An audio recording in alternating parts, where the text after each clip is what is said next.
주십시오. 시편 120편 말씀 1절부터 7절까지 제가 봉독합니다. 120편 1절부터 7절까지 제가 봉독합니다. 내가 환난 중에 여호와께 부르짖었더니 내게 응답하셨도다.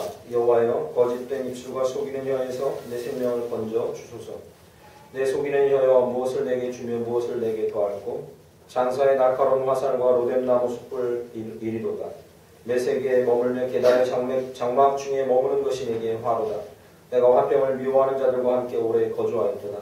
나는 화병을 원할지라도 내가 말할 때 그들은 싸우려 하는도다. 아멘. 자리 앉으시겠습니다.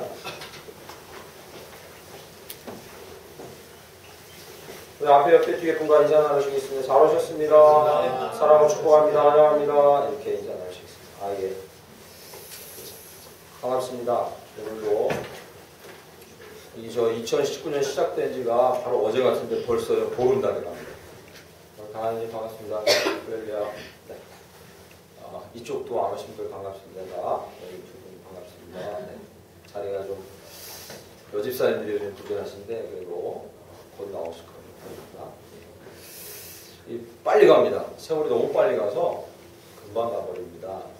이렇게 오늘 제가 어제 인터넷 광고에 저희 교회 소식 실은 대로 쏜살같이 지나가는 시간이라 영원한 것과 그리고 좀 더 가치 있는 것에 우리가 시간을 쏟으면 우리의 삶이 좀 더 풍요로워질 거다 이렇게 믿습니다. 건강도 관리 잘 하시고요. 오늘은 시편 120편 말씀 1절부터 7절 본문으로 주여 한 걸음 더 나아갑니다. 이런 말씀으로 하나님께 나눕니다. 지난주의 제목이요. 주여 말씀 앞에 섭니다 했습니다. 기억나시죠? 119편 말씀으로 나누고 오늘은 주여 한 걸음 더 나아갑니다. 이 제목으로 말씀 나눕니다. 시편이라는 건요. 150편으로 되어 있는. 왜 시편을 읽을 때 1장이라고 안 해요, 목사님? 이게 뭐 별다른 이유는 없고요. 1장이라고 해도 뭐 상관없습니다. 그런데 이게 시라, 시는 한 편, 두 편으로 세잖아요. 그래서 이제 시편 1편, 뭐 이렇게 합니다. 어쨌든 1편부터 150편은 한 가지 종류의 시가 아닙니다. 그 안에 탄원시가 있어요. 탄원이라는 거 아시죠? 억울함을 호소하는 것. 억울함을 호소하는 시가 시편이 되게 많아요. 특히 20편에서 50편 사이에 많습니다. 여러분이 하나님 앞에 억울할 때 어떻게 기도하는지 그 교본이 돼요. 시편 20편 어가는.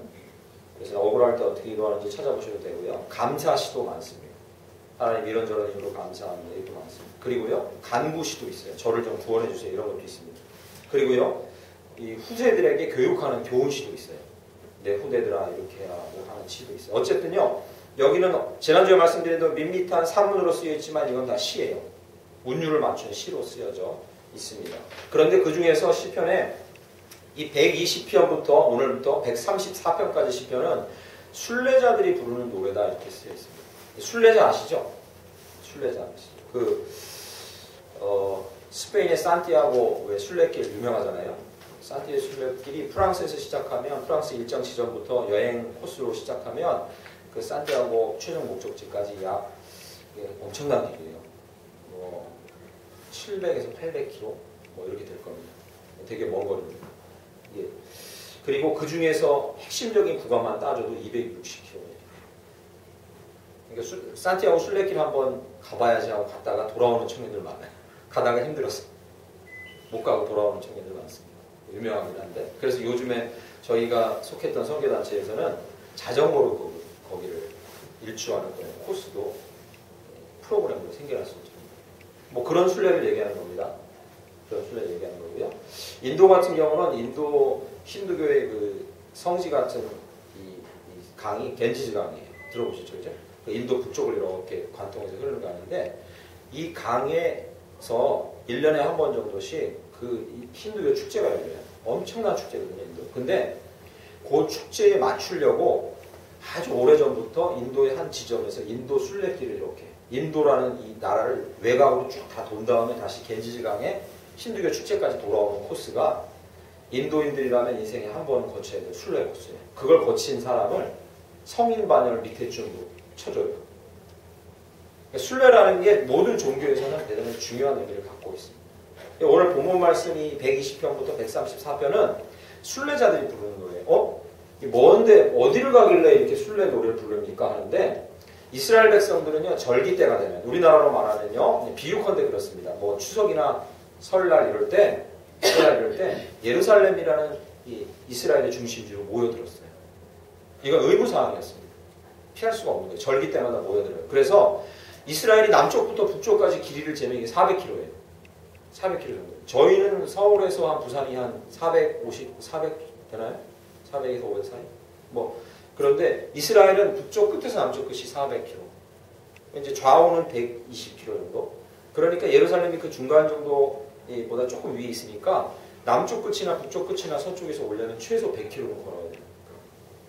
걸으죠. 그 거리를 걷거나 짐승을 타고 그렇게 오곤 했습니다. 그러니까 그 오는 순례자들이 불렀던 노래로 추정됩니다. 그러니까 그 한마디 한마디가 이게 그냥 나온 시가 아니에요. 막 힘든 그 여정을 거치면서 나온 노래라는 거죠. 그렇게 본다면요, 이 오늘 120편에서 134편은 우리의 삶이 본향, 즉 천국으로 가는 순례길이라는 걸 인정한다면 120편부터 134편은 우리 인생에 정말 큰 교훈을 줘요. 이 순례 같은 길을 어떻게 걸어갈 것인가에 대한 좋은 교훈을 우리에게 준다. 뭐 이런 노래 부를 수 있어요. 아모르 파티 이러면서 이제 순례의 길을 걸을 수 있어요. 물론 그럴 수 있습니다. 요즘 유행하는 뭐 뽕짝도 들어가면서 걸을 수 있어요. 아, 나쁜 거 아닙니다. 그러나 순례길을 걸을 때 어떤 마음으로 걸었는지 오늘 120편을 좀 살펴보면 이 초반에 이 시편 120편 살펴보면 알 수 있습니다. 먼저 그 전에요. 여러분은 순례길 가운데 있는 줄 믿습니다. 그 길 가운데 참 좋은 선택으로 오늘 한 걸음 더 내딛은 게 여기 도충만한 길입니다. 멀리 생각하지 마세요. 먼 목표에 대해서 세우긴 하지만 너무 내지 마세요. 그냥 우리는 하루 한 걸음씩 더 나아간다는 생각으로 가면 천국 가 있을 거예요. 그냥 하루 한 걸음씩만 더 나아간다. 그래서 그런 의미에서 우리 말씀을 본격적으로 듣기 전에 이 시간 서로에게 박수를 보내고 격려의 말을 전해줬으면 좋겠습니다. 여기까지 한 걸음 더 오셔서 잘하셨습니다 하고 옆에 분에게 잘하셨습니다 하고 좀 박수를 좀 보내주세요. 옆에 분에게 박수 주세요. 잘하셨습니다. 네. 그리고 또 하나, 제가 둘째 이제 서연이는 밴쿠버 메모리얼 서리 병원에서 낳았는데 외국인 간호사가 들어와서 아내가 진통을 하는데 외국인 병원이요, 진통하는 걸 다 봐요. 남편이 옆에서 따로 가지 말고 지키라는데 극심하잖아요, 고통이. 그러니까 막 숨을 이렇게 몰아쉬는데 그때 이제 허브로 된 신경을 둔하게 하는 약을, 허브로 된 거 향기를 코에다 자꾸 넣어주면서, 대신 약은 안 쓰고요, 코에 넣어주면서 간호사가 계속 외쳤던 말, 제가 지금도 자다 보면 간혹 기억나요. 잘못하면 머리 뜯길 뻔했기 때문에 기억이 나요. 뭐라고 간호사 자꾸 외치냐면 굿잡! 굿잡! 굿잡! 계속 이래요. 그래서 아씨 이거 듣기 싫은데 좀 그만하면 안 돼. 굿잡! 굿잡! 계속 그래요. 그래, 걔네랑 말로 잘하고 있어요. 뭐 이런 뜻이. 잘하고 있어요. 잘하고 계십니다. 조금만 힘내세요. 뭐 이런 얘기예요. 그 얘기도 하도 들으니까 제가 막 짜증이 나더라고요. 지금. 근데 하여튼 그 얘기를 너무 많이 들었어요. 굿잡! 그러다가 선이 머리가 보인 거예요. 이렇게 나온 머리 보인 거예요. 옆에 분에게 한번 해보겠습니다. 이 산통을 지금 저희 겪고 있는 건 아니지만 한 걸음 더 가신 건 좀 잘했다고 봐요. 그렇지 않습니까? 여기까지 한 걸음 온 건 정말 잘하신 거예요. 제가 어저께도 정말 스펙타클한 일이 많았어요. 저를 막 절망에 빠뜨리게 하는 그런 일도 있었어요. 뭐 예상치 않은데도 뭐 이상한 전화가 오고 그런 막 안 좋은 환경들이 막 올려오는 그런 일도 어제 있었어요. 낮에는 참 오후까지 즐거운 일을 겪고 해져서 내려오는데 어디 갔다가 또 이상한 전화도 오고 회개한 사람도 보게 되고 막 이래요. 그래서 목회하면서 이렇게 하나님 복을 좀 주셔야 되는데 이런 일이 또 생기나 하지만 저는 이제 그때마다 이렇게 생각하기로 했어요. 한 걸음만 더 나아가는 거예요. 한 걸음. 너무 멀리 보실 필요 없어요. 한 걸음만 더 나아가고 하루만 더 꿋꿋하게 버티고 가는 거예요. 그러다 보면 주님 오시는 거예요. 그러다 보면 천국 가는 거예요. 한 걸음.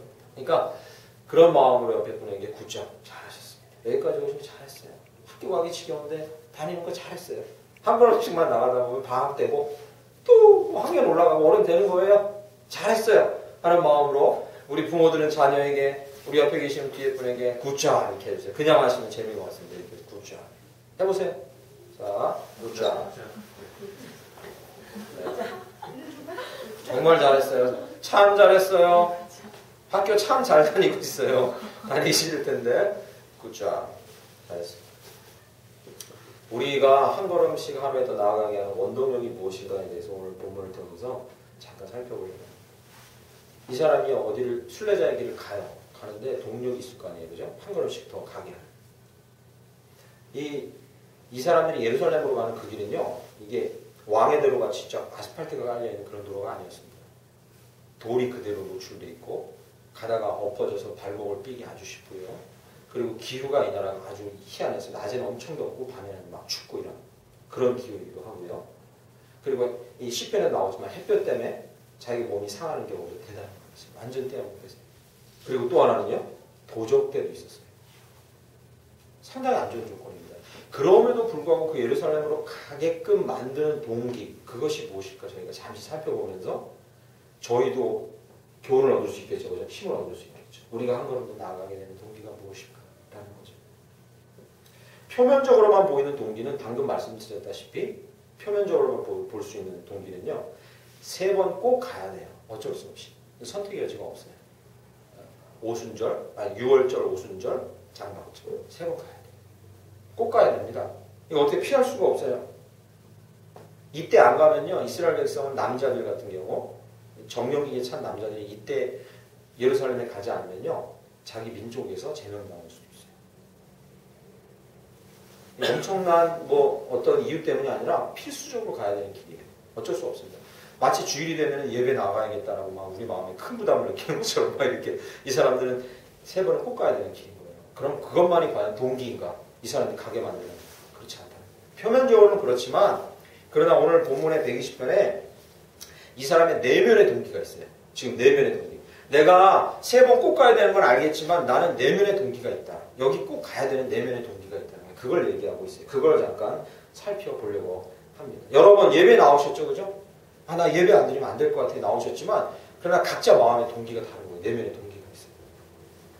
오늘 본문 말씀 처음과 끝이요, 그 동기에 대해서 우리에게 추정하게 해줍니다. 첫 번째 1절 보시죠. 내가 환난 중에 이렇게 내가 환난 중에 끝절에 가보시죠. 처음과 끝이 좋게 시작하나 좋게 끝나지 않아요. 내가 환난 중에 7절에요. 나는 화평을 원할지라도 내가 말할 때 그들은 싸우려 하는도다. 이렇게. 이게 여행을 시작하는 내면적인 동기가 편안한 상태가 아니에요.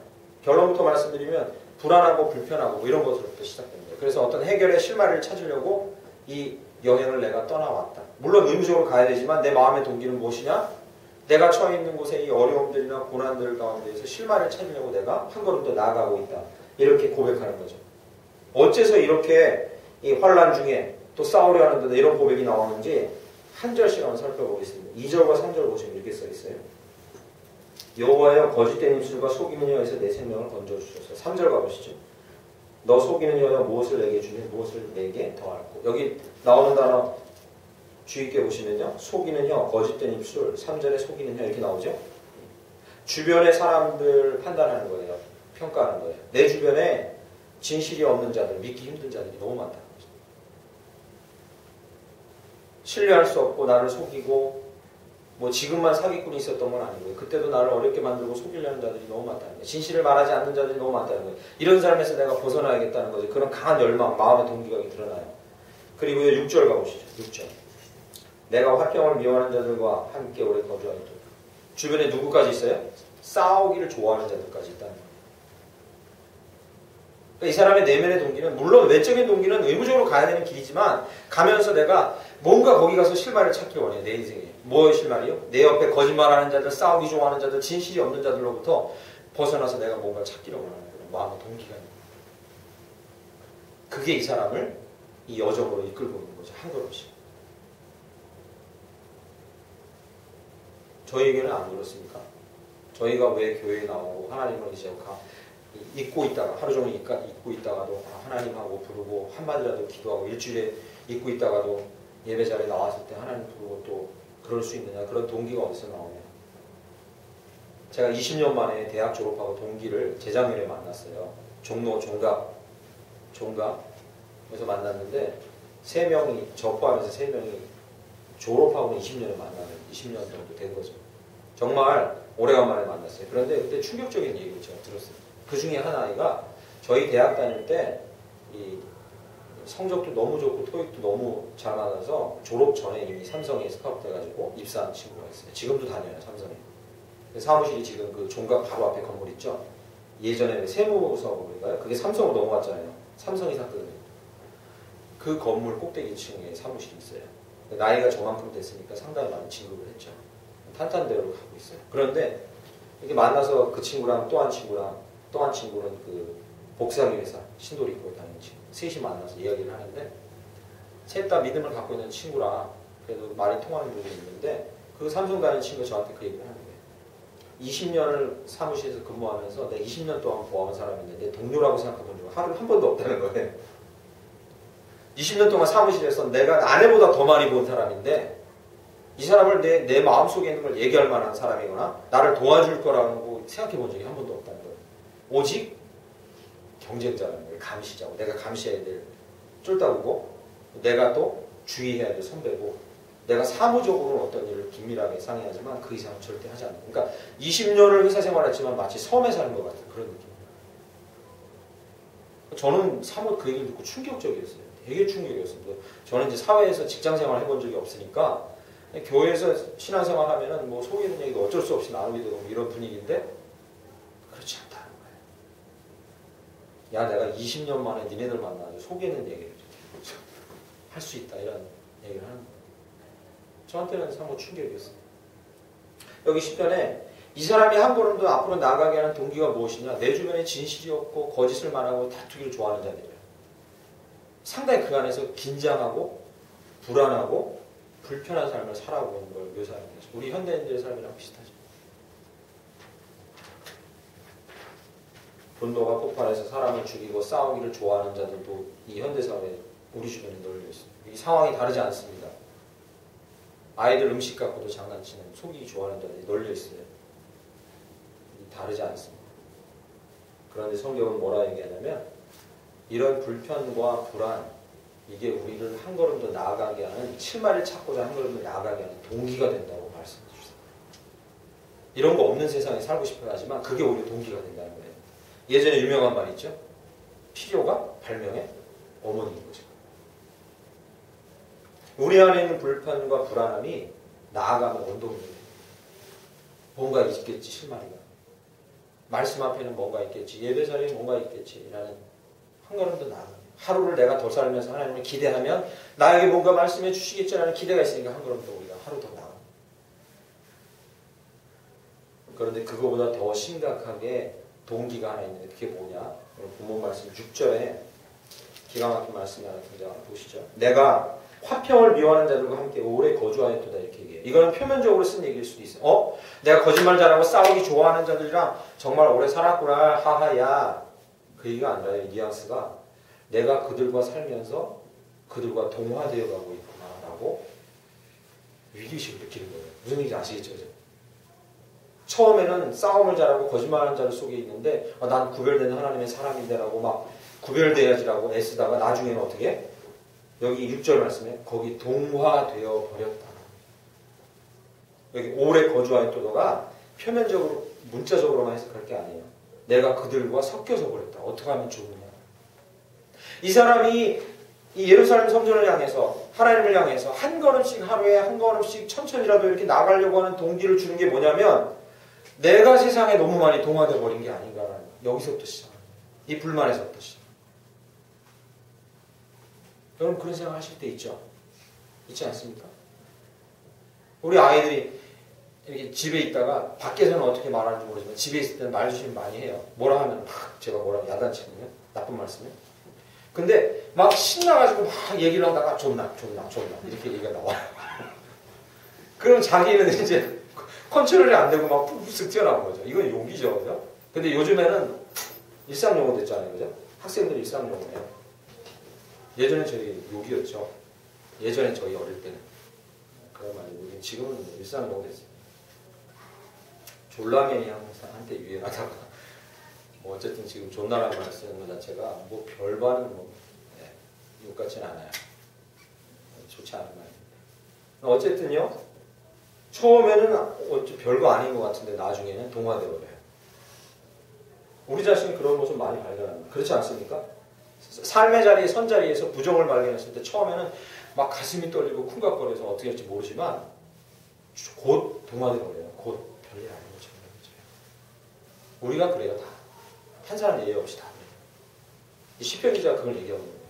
싸우기 좋아하고 거짓말 잘하는 자들이 여기 있는데 내가 거기에 섞여 들어가고 있구나. 어찌하면 좋을꼬라는 고백이 6절 고백입니다. 자신의 성품이 자기로 거칠어지는 걸 보면서도 처음에는 되게 두려워하지만 나중에는 동화돼 버립니다. 세상 속에 살지만 거룩하게 구별된 삶을 살라고 부르시는 게 하나님의 목적인 줄 믿습니다. 처음에는 그게 막 되게 긴장됐었는데 나중에 동화돼 버렸다는 것에 대해서 그게 이 사람을 나아가게 하는 동력이 한 걸음씩 더 나아가게 해요. 이대로 있어서는 안 되겠다라고 한 걸음씩 나아가게 하는 거죠. 그러한 한 해가 되시기 간절히 축원합니다. 주님 한 걸음만 더 나아가겠습니다. 한 걸음. 뭐 되게 크게 변화되는 게 아니라 하루를 더 살고 주님 안에 살기를 원합니다라고. 동력이 뭐라고요? 불만. 내 안에 있는 불만이 그렇게 하게 만든다.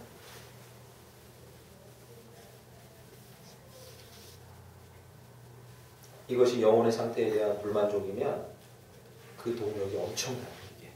내 영혼에 대한 불만족이 생기면 이거 우습게 보면 안 됩니다. 엄청난 거예요. 어제도 제가 오래간만에 전에 섬기던 교회 성도님들 뵙고 이런저런 이야기를 좀 나눴었는데 그분들 마음에 있는 이 맺혔던 응아리가 뭐냐면 이거예요. 이 영혼의 불만족이 생기니까 삶이 완전히 다 무너지고 어떻게 살 수가 없는 그런 상태에 있는 그런 모습이었다고 고백해요. 그런데 이 영혼의 말씀으로 만족이 채워지니까 은혜를 채워지니까 표정도 다르고 인상도 다르고 그 삶 자체가 완전히 변해요. 영혼의 불만족은 우리를 나아가게 해요. 그게 없는 게 동화된 삶으로 그게 느껴지지 않는 게 위기인 거예요. 안주함에 영혼이 시들어가는 자신의 모습에 대한 불만족은 그래서 나쁜 건 아니에요. 그게 느껴져야 나갈 수 있는 결단이 생깁니다.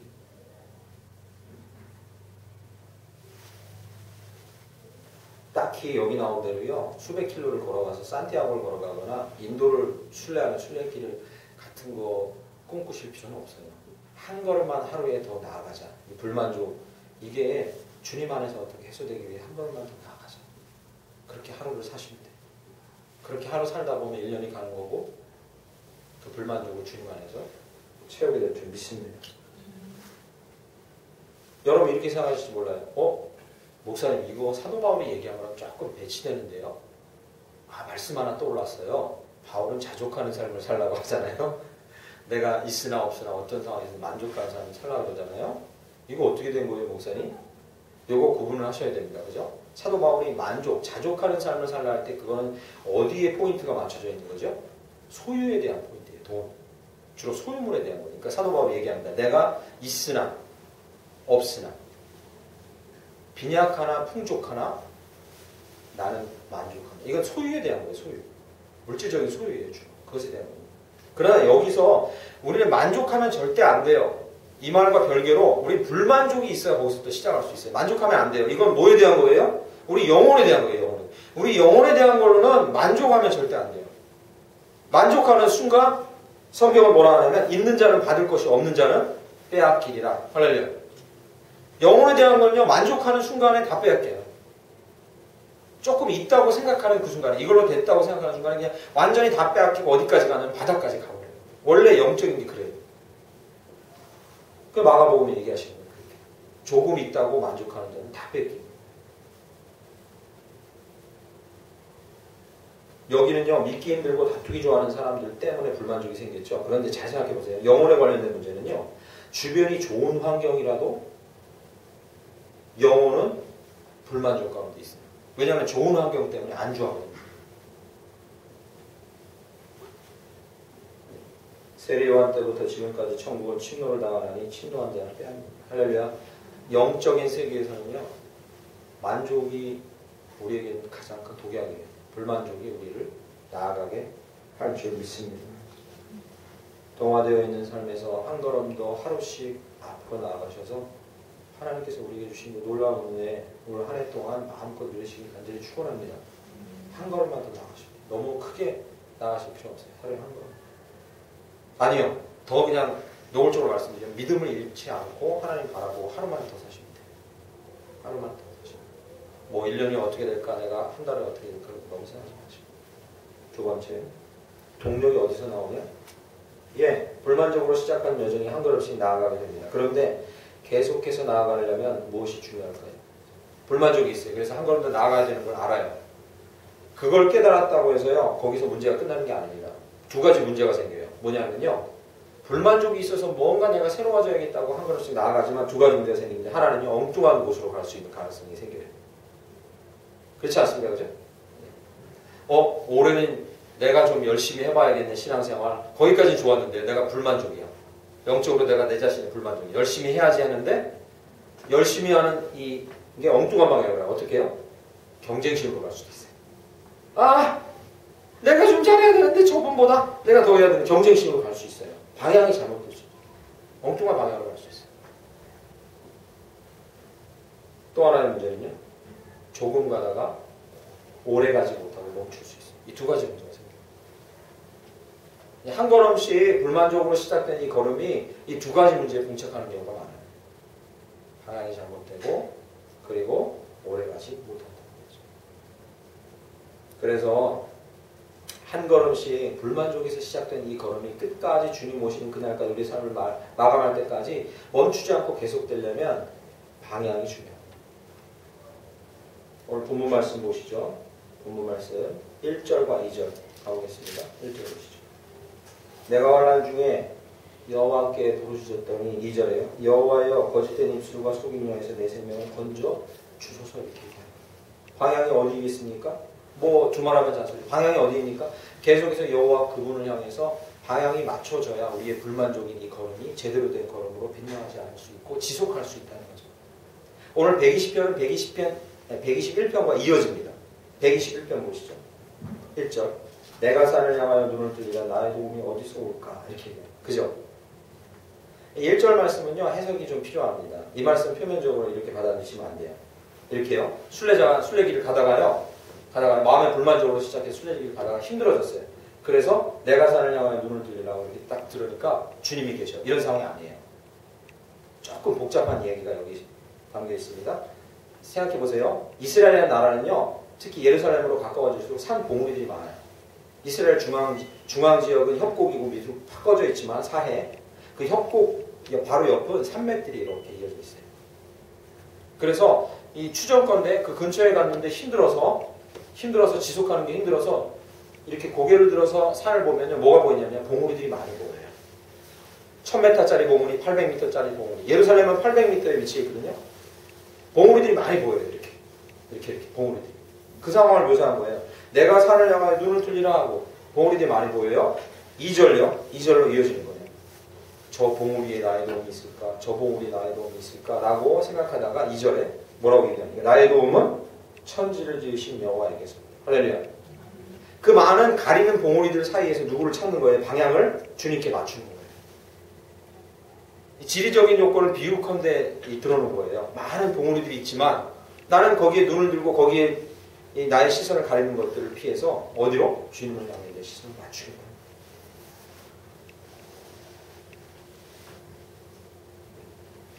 방향이 중요합니다.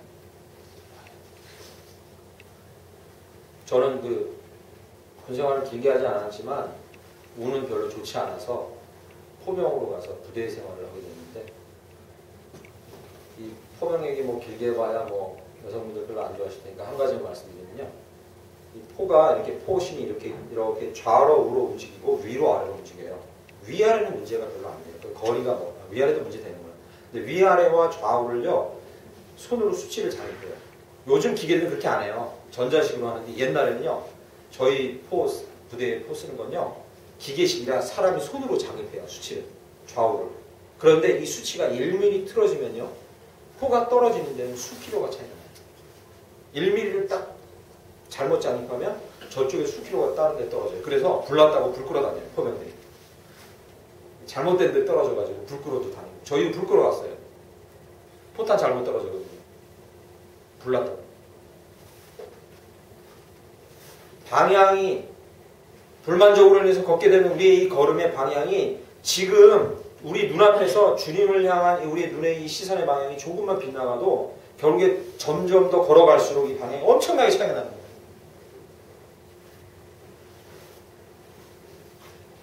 그러므로 제대로 오랫동안 걷게 만드는 것은 방향입니다. 저는 니체를 별로 좋아하진 않지만 뭐 기독교지만 출신이면서도 기독교를 너무나 비난하는 사람이라 니체를 별로 좋아하지 않지만 이 문장은 제 인생의 마음에 새겨두고 있는 문제입니다. 니체는요 기독교 엄청 비난했어요. 그래서 기독교인들 같은 사람들은 정말로 연약한 사람들이고 그러니까 하나님이랑 의지하려 하고 자기 힘으로 안 되니까 그리고 도덕적으로 이중적이고 그렇잖아요. 왜 예수님 잘 믿는데 밖에서 안 사니까 이중적이라고 비난하고 그리고 영적인 구분이 모호하대요. 자꾸 막 신령하고 신비한 얘기 같은 거 하니까 모호하고 연약하고 이중적인 사람들이라고 되게 비난해요. 그리고 그들은 인류 역사에 악영향만 미치고 파멸해버릴 거라고 예언했어요. 틀렸죠, 그죠? 보기 좋게 이거 틀렸어요. 그런데 여기에 니체가 if, 단 이럴 때 파멸할 거다라고 if를 붙여요. 기독교가 계속 이렇게 나간다면 파멸할 거다. 어떻게? 이렇게요. 한 방향으로 오래 순종하지 못하고 왔다 갔다 하면 그 결과는 끝날 거예요. 니체가 한 말이에요. 신학자가 한 말이에요. 한 방향으로 오래 한 방향으로 방향을 잘 정하고 천천히 가더라도 그렇게 가야 결과가 있지. 그렇지 않으면 기독교는 끝장날 거라는 거죠. 우리가 잘 오고 있었다는 증거예요. 할렐루야. 그래 기독교가 잘 오고 있었어요. 그래서 제가 여러분 굳잡하라고 이렇게 격려하시라고 한 거예요. 잘 오고 계셔요. 용기를 내세요. 한 걸음씩 잘 오고 계셔요.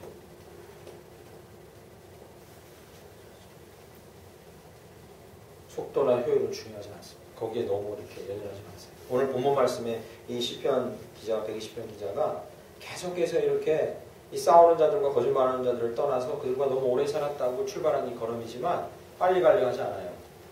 효율이나 속도 중요하지 않아요. 천천히 가도 상관없습니다. 가는 게 중요해요. 방향을 잘 맞춰서 가는 게 중요합니다.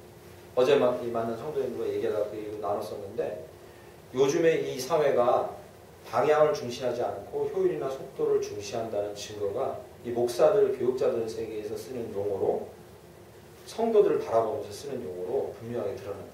요즘 실천신학을 연구하는 학자들이 통계상 끄집어낸 결론이에요. 이 두 가지 용어를 쓴대요. 저도 이 용어를 썼나 저 자신을 보니까 저는 자주 쓰는 건 아닌데 두 번째 용어는 종종 썼어요. 첫 번째 용어가 뭐냐면요. 이거예요. 자원이라는 단어를 씁니다. 이 자원이 뭐냐면 뭘 할 때 거기에 효용되는 거 있죠? 이 사람은 효용 가치가 별로 없어요. 나오긴 하는데 자원이 아니야. 교회에 일할 자원이 아니야. 이런 식으로 표현한다는 거예요. 목사들이, 교육자들이. 리소스, 자원. 성도를 자원으로 보는 거예요.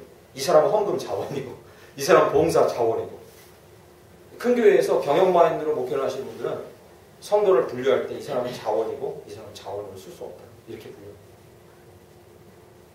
그렇게 변했다는 거예요. 목사가 목사를 판단하는 거예요. 그런 평가들을. 이게 효율성과 속도를 중시하지 방향을 중시하지 않는 교회 세태를 보여줍니다. 또 하나의 단어가 뭐냐면요. 이것도 아주 심각한 단어 저는 가끔 써요.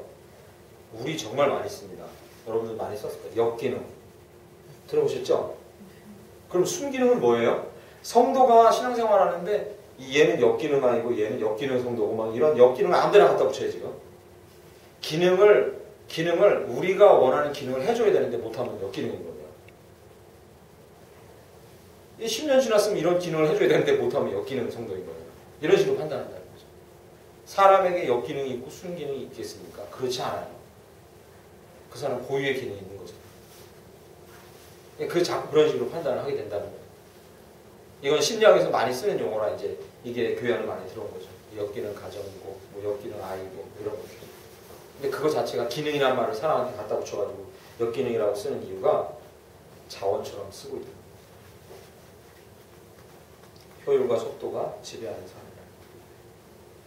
오늘 본문 말씀은 정말 짧은 구절이 7절밖에 안 됩니다. 그리고 그 안에 있는 내용은 간단해요. 두 가지입니다. 우리를 한 걸음씩 더 나아가게 만드는 것은 무엇이냐. 2019년 여러분이 저와 함께 한 걸음씩 더 꿋꿋하게 나아가게 하는 원동력은 무엇이냐. 무엇입니까? 우리 영적인 불만이. 우리 안에 영적인 불만족이 없다면 그게 이상한 거지 만족하는 게 이상한 거예요. 끊임없이 일어나는 영적인 불만족에 대해서 심각하게 생각하지 마세요. 당연한 겁니다. 거기서부터 시작된 거예요. 거기서부터 시작된 거예요. 그 불만족으로 인해서 시작된 그 걸음이 효율과 속도 이 문제가 아니라 한 방향으로 계속 갈 수 있으려면 방향을 계속 맞춰야 돼요. 어디다가요? 하나님께 방향을 계속 맞춰. 그러한 저와 여러분이 간절히 축원합니다. 제가 주보에 보시면 2019년 MOF 미션 이렇게 써놨어요. 광고에. MOF는 우리 교회 약자입니다. 영어로 쓸 때 제가 약자를 MOF라고 종종 씁니다. More Overflowing Church 해갖고 약자를 쓴 거예요. 2019년에 제가 기도하다가 우리 성도들이랑 버킷리스트 같은 MOF 미션을 정해서 한 10가지 해보자. 도전해서 한 가지, 두 가지 정했어요. 보이시죠? 그죠? 첫 번째 미션이 성경의 맥을 잡는 책 한 권을 통독해 봅시다. 또 하나는요, 우리 기도 체인을 만들어서, 기도 띠기를 만들어서 우리 축복하는 말일로 서로 격려하면서 애써서 힘써서 같이 함께 한 걸음씩 나가봅시다. 뭐 이렇게 미션을 정해 나가고 있습니다. 다 이게 뭐를 위한 거냐면요, 불만족을 그대로 머물러 있지 말고 한 걸음씩 같이 좀 가봅시다. 천천히 가봅시다. 한 걸음씩 가봅시다. 이런 의미예요. 영적 만족으로 안주하는 걸 경계하십시오. 그걸 경계하려면 제가 실천 도전사항 첫 번째 말씀드리면 헛된 비교에서 벗어나야 합니다. 저 사람과 비교해서는 그래도 나는 낫다 이렇게 생각하는 건 영적인 안주에 빠지게 하는 거죠. 저 사람이랑 비교하는 게 아니라 내 자신이 주님 앞에 불만족이 있다. 거기서부터 시작되는 거기 때문에. 두 번째는 아까 말씀드린 대로 오늘 1mm 방향이 틀어지면 조금 지나면 1km 틀어져요. 경쟁, 우리의 눈을 가리는 산들을 다 헤치고 나의 도움이 주님께로부터 옵니다 하고 주님에게 집중하는, 방향을 집중하는 저와 여러분 되기를 축원합니다. 마지막으로 효율과 속도에 놀라지 마십시오. 다른 사람이 이렇게 빨리 앞서 나가면 절대 놀라지 마십시오. 한 걸음씩 하루만 잘하자. 한 걸음씩 하루만 주님께로 나가자고 하시면 우리 인생이 2019년 한 해도 주 안에서 충분히 은혜롭고 충분히 성령 충만하고 충분히 주님의 목적대로 사는 삶이 될 줄 믿습니다. 우리 찬양하고 기도하며 나아갑니다. 주만 바라볼지라. 말씀을 기억하시면서 주만 바라볼지라.